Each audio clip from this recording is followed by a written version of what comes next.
27th constitutional amendment में दो हिस्से हैं। एक तो आर्मी की जो operational command and control structure, जहां ये चीफ ऑफ डिफेंस फोर्स बन जाता है, लेकिन दूसरा एक बहुत महत्वपूर्ण अमेंडमेंट भी था, वो था कि कॉन्स्टिट्यूशनल फेडरल कॉन्स्टिट्यूशनल कोड बनाना, यानी कि बाद में भी चैलेंज नहीं किया जाएगा मुनीर को। तो कहीं ना कहीं ये बहुत बड़ी बात आपने जो अभी बताई है वो उसको प्रूव करती है। लेकिन दो चीज़ें आ जाती हैं इसके अंदर। आपको पता ही है कि जब से मुनीर आया है, पहले बाजवा थे पावर में, जब इमरान खान को हटाया गया था, आपको याद होगा बाजवा उसके घर गए थे और उसके बाद वहां धमकाया था इमरान खान को, और उसके कुछ ही दिनों, उसी कुछ दिन क्या नेक्स्ट या next to next day Imran Khan ने फिर रिजाइन कर दिया था और वो उसके बाद उनको अरेस्ट कर दिया गया 2023 के अंदर। तो कहीं ना कहीं पहले से ही आर्मी ये करती आई है। आपको एक छोटा सा फिगर दूं मैं, 81 एक्स्ट्रा जुडिशियल डेथ्स हुए हैं इस साल और 785 एनफोर्स्ड डिसअपियरेंसेस हुए हैं, ज्यादातर बलूचिस्तान और खैबर पख्तूनवा में। अगर पीटीआई की कहीं भी पार्टी आज है तो खैबर पख्तूनवा में है।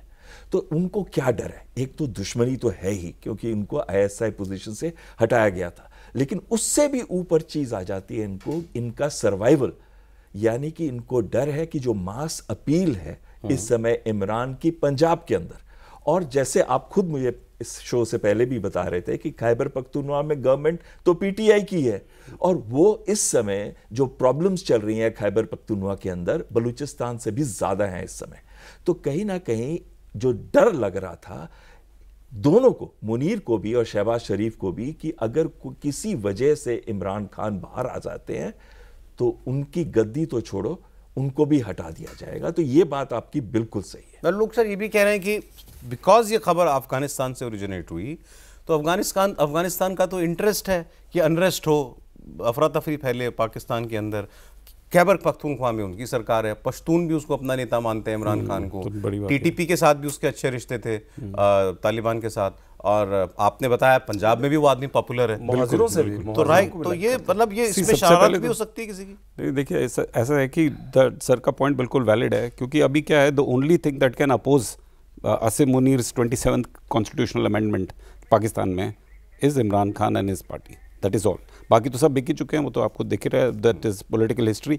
लेकिन आगे के पॉलिटिकल फ्यूचर में आगे क्या होगा, the most important thing is कि किसी तरह से पॉपुलर मूवमेंट को दबाया जाएगा, और पॉपुलर मूवमेंट जो है इस समय there is only one popular leader Imran Khan, उसके अलावा कुछ है नहीं। अच्छा। तो यदि आप ना इसको स्ट्रेटेजिकली, आप सामरिक दृष्टि से इसको देखिए, जेल में किसी जेल कैदी की डेथ हो जाती है तो इट इज़ आपने अपने आप को डिस्टेंस कर लिया है उस डेथ से, ये ऑटोमेटिक है, आपको कुछ कहने की ज़रूरत नहीं है, आप ऑटोमेटिकली डिस्टेंस हो गए हैं।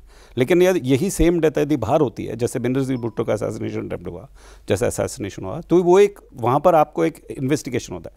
जब एक इन्वेस्टिगेशन एक क्लोज्ड एरिया में किसी जेल में हो रहा है तो आप तो इन्वॉल्व ही नहीं है, आप इन्वॉल्व ही नहीं है, दैट इज जुडिशियल कस्टडी।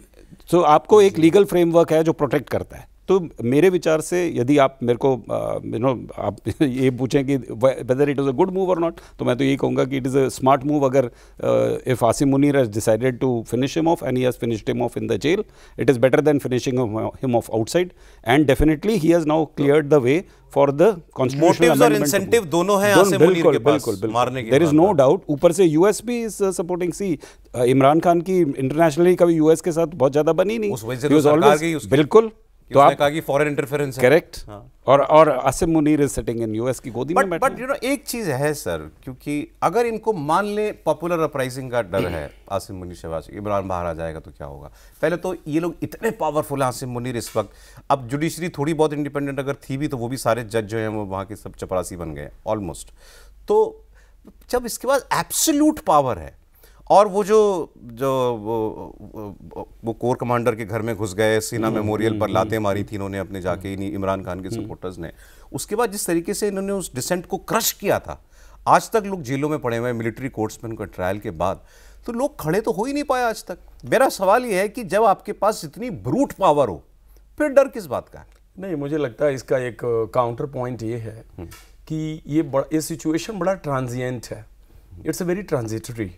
एक बार को आपको लगता है कि इस समय the field marshal is in an absolute authority, सही है, ये बात सही है, लेकिन ये हमें कहीं न कहीं याद रखना पड़ेगा कि पाकिस्तान के पॉलिटिकल और मिलिट्री और सोशल सिस्टम में इस समय एक ही कब्रिस्तान है, एक ही कब्र खुदी हुई है और गिरने वाले 2 हैं उसमें। तो या अगर फील्ड मार्शल के लिए इमरान जिंदा है तो फील्ड मार्शल को उसमें जाना पड़ेगा और मिट्टी डालनी पड़ेगी अपने ऊपर। और इमरान अगर खुद ही दफा हो गए तो इसका रास्ता साफ है।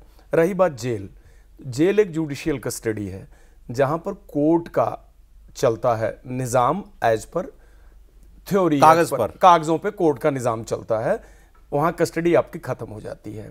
अगर जेल के अंदर Imran is dying his own death, that suits to field marshal, और उस पर कोई ऐसा ब्लेम नहीं आएगा। और पाकिस्तान की अवाम सर कहेंगे तो यही कहेंगे, पाकिस्तान की अवाम इसके लिए यूज टू है।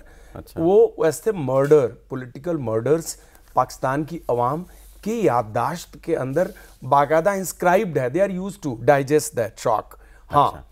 उसके बाद फील्ड मार्शल का कब पलड़ा पलटेगा ये समय बहुत ही कारसाज है। तो मुझे लगता है कि under such a appraisal, under such a changing political scenario और जो डिस्टर्बेंस है इंटरनल, ये कोई अच्छी सिग्नल नहीं है।